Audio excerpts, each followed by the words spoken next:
Srimati Kanimozhi.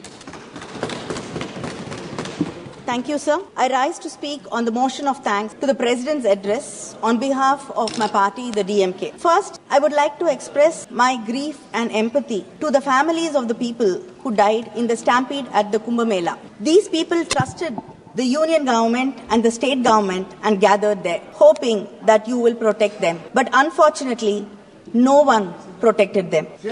When religion and politics merge, it is the innocent people who suffer, and this is an example of that. And sadly, I don't know whether we're waiting for the elections. We don't even know the numbers of the people who've died in the stampede. Isn't this not inhuman? And you don't even want to allow a discussion in Parliament. Sir, the President of India ended her speech saying our Bharat is a country of 140 crore people.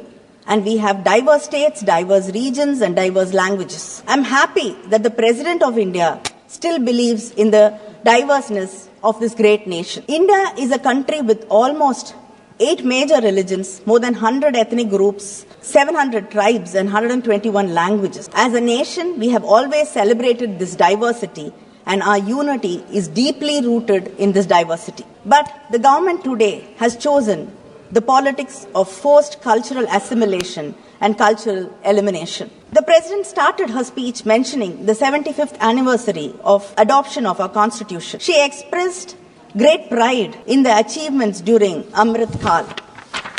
And also, in her speech in this very house, she mentioned that we recently celebrated our 75th anniversary of Indian Republic. But none of us in this house can forget that just 2 years ago, in this very same house, in the first session, a Muslim member of parliament faced derogatory communal remarks by a colleague from the ruling party on the very first session. It was a dark day, a day of dark, abysmal despair to our nation. They have divided society into us and them. And I must remind this august house that it will take ages to repair this divide. Just look around. We will find a decreasing number of Muslim members in Parliament, a decreasing number of officials, bureaucrats from the SC, ST, OBC, and minority communities. The President glorified India's civilizational nationalism, a phrase increasingly used to justify a monolithic culture. India is a living, breathing entity that has been enriched by centuries of interactions from across the world, creating a vibrant cultural tapestry.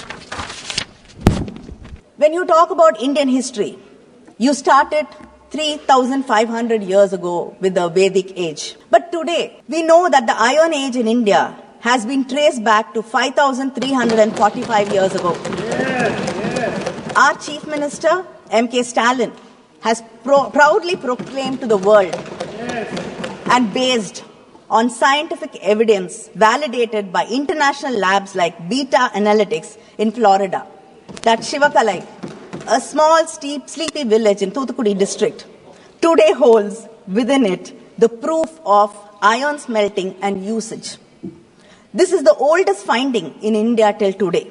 Where the MP comes from? The union government till today has not even commented about this finding,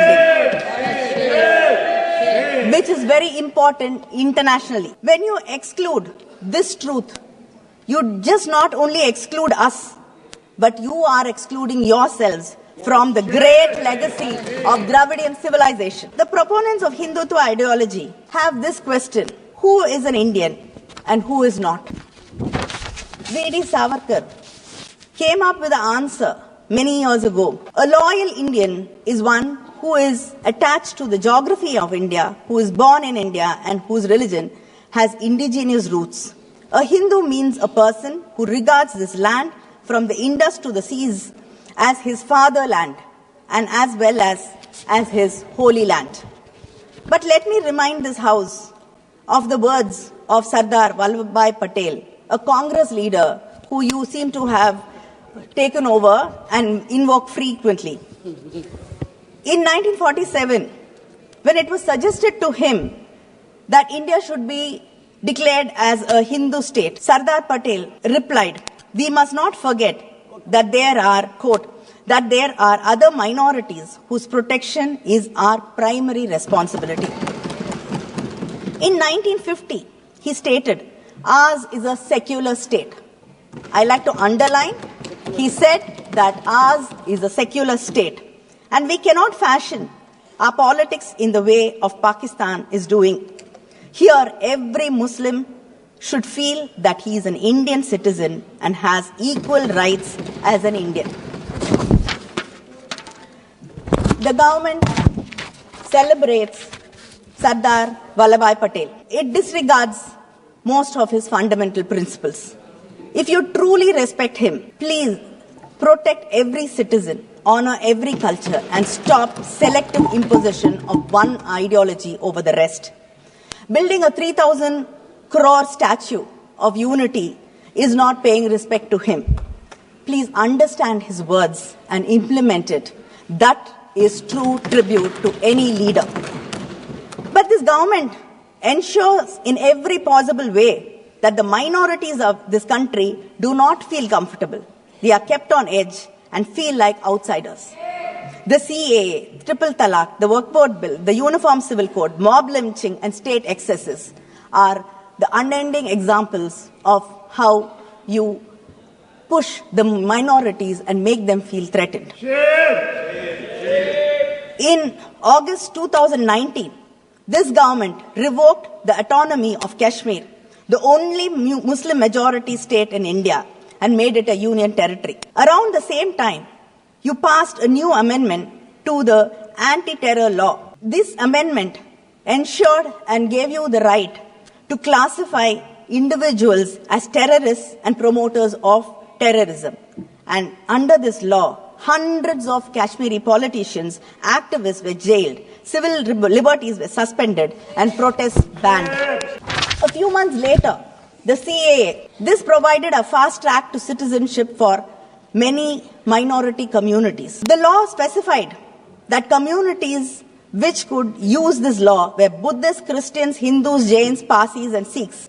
These communities made it to the list, but the Muslims were omitted despite their presence in countries where they are minorities and have been persecuted and have even suffered violent attacks. And in many of the BJP-ruled states, you've coined a term, love jihad, where adult men and women are not allowed to get married to each other because they belong to different religious groups.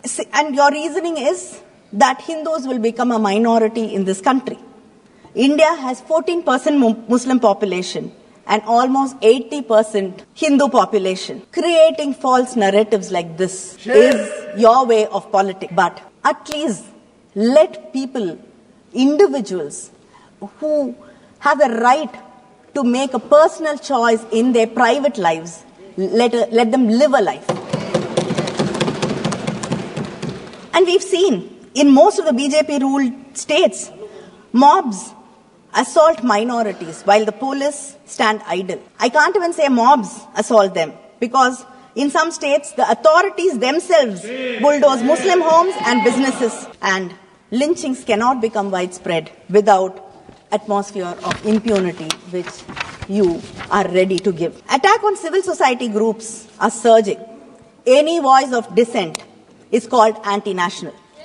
In November 2021, the National Security Advisor, Ajit Doval, told the graduating class of the National Police Academy in Hyderabad, the new frontiers of war is the civil society. The National Security Advisor tells the National Police Academy in Hyderabad that the new frontiers of war is the civil society.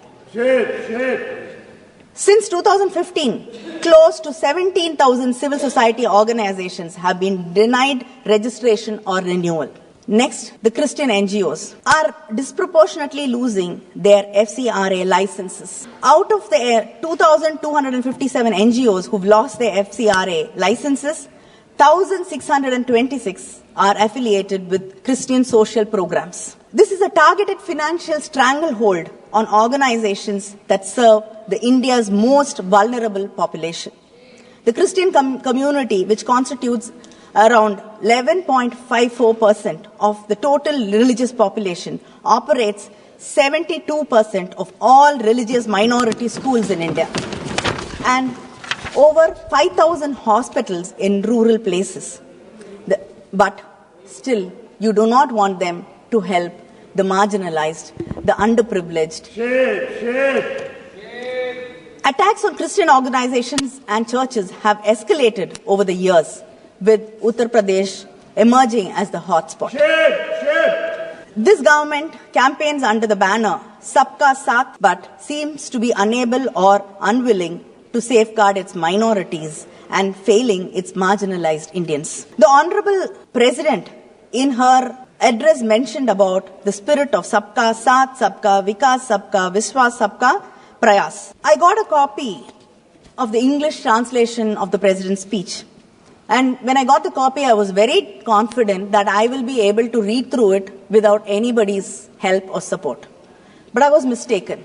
Even to get through one page, I needed help of translators, because this speech has been studied and sprayed liberally with Hindi and Sanskrit phrases, which happen to be the names of schemes or the policy of the ruling government, which is in slogans. So, how can you talk about we together if your own, even translations do not include us and they are excluding us?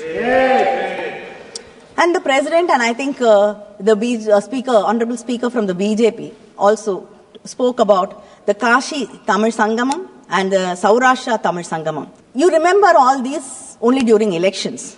Okay, but let us leave that alone. But for you, Tamil seems to start in Kasi and end in Gujarat. But it is a living language. I'd like to ask, if you really care about, you quote Tirukural also. And I think that only mention of Tamil Nadu or anything Tamil in the budget was Tirukural. Nothing apart from that. So, between 2014 and 2022, the union government has allocated 74 crores for the Central Institute of Tamil Nadu, in Tamil Nadu. Whereas, it has allocated to the Central Sanskrit University 1,487.81 crores. We don't have staff in the Central University. We do not have epigraphists to decipher Tamil inscriptions. The President in her speech proudly proclaimed that manuscripts are being digitized. I'd like to bring it to the notice of this House that the Tamil manuscripts in Tamil University in Tanjavur are being digitized with the help of the British Library in London instead of the support of the Union government. Legislature, judiciary and the executive are three pillars of the democracy. But this government is undermining all three. The key democratic institutions may have formally remained in place, but the norms and practices which hold democracy have deteriorated. The Vedam report on democracy says India has been downgraded to the state of electoral autocracy. In the past 11 years, we have seen that bills have been brought without proper consultation with stakeholders and bills which undermine the rights of state governments. In 1994, the Supreme Court ruling in the S.R. Bommai case underscored that states were not mere extensions of the Union. Rather, they possess supremacy within their constitutionally defined domain. I'd like to remind the Union government about this case, and you seem to have forgotten that states have their rights, and the rights have been promised, have been secured under the constitution of this country. I'd like to just go through a list of the bills which were passed in this House. The Electricity Amendment Bill, Act 2022, sought to allow multiple private distributors in state-controlled power sectors, reducing state government's control over the electricity distribution. Mines and minerals. This act, which enabled the Union government to auction tungsten in Aritapatti in Madurai without the consent of the Tamil Nadu government. The Chief Minister had to bring a resolution in Assembly against this, and the continuous protests of the people of Aritapatti. Only after that did you withdraw this. The Dam Safety Act 2021 further gave the Union government the power over dams across states. The Forest Conservation Amendment Act diluted state control over forests, allowing infrastructure development in forests without state approval, affecting tribal and environmental rights. The three criminal laws, Bharatiya Nyaya, okay, whatever. Actually, when a very senior lawyer, when I asked him to explain what this bill was about, the first thing he told me was, first let me get the translation and then I will be able to explain it to you. The National Education Policy, which you are very, very, very proud of, it imposes a uniform education policy disregarding the distinct linguistic and educational priorities of the states like Tamil Nadu, Karnataka, Andhra, Kerala and Telangana. The farm laws, I don't have to talk about it. The union government seems to have forgotten that education is under the concurrent list and it is not in the union list. The UGC draft regulation 2025, which ultimately wants to centralize control over university leadership, particularly through appointment of vice chancellors, undermining the federalism of overriding state laws and imposing central criteria on state university. This limits the autonomy of universities and hinder their ability to function according to regional needs. And the one nation, one election. Again, this is being brought so that when during an election, the issues which are important to states, state governments are wiped away, are lost. And the national parties, the national parties can set the agendas for the election and the states do not matter. 5 minutes. The census delimitation. There is already one speaker more already. And yes, sir, I'll just finish. I'm just finishing. The census delimitation I'm just reminding. It is to sir? It is to you too, because you have one more speaker. So we insist on caste census, but we have to oppose delimitation based on the census. States which have done well, which have controlled population, which have advanced education, health and employment are the ones which are going to suffer.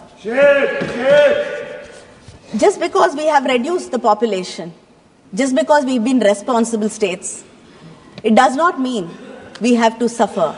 And then once again, the balance of power will become lopsided. So this government has failed its citizens even in providing basic amenities such as food, employment, education and shelter. You keep talking about Amrit Kal. I don't think we've even arrived at Achhe Din, which you started with. So where is the time, where is the possibility of talking about the Kal?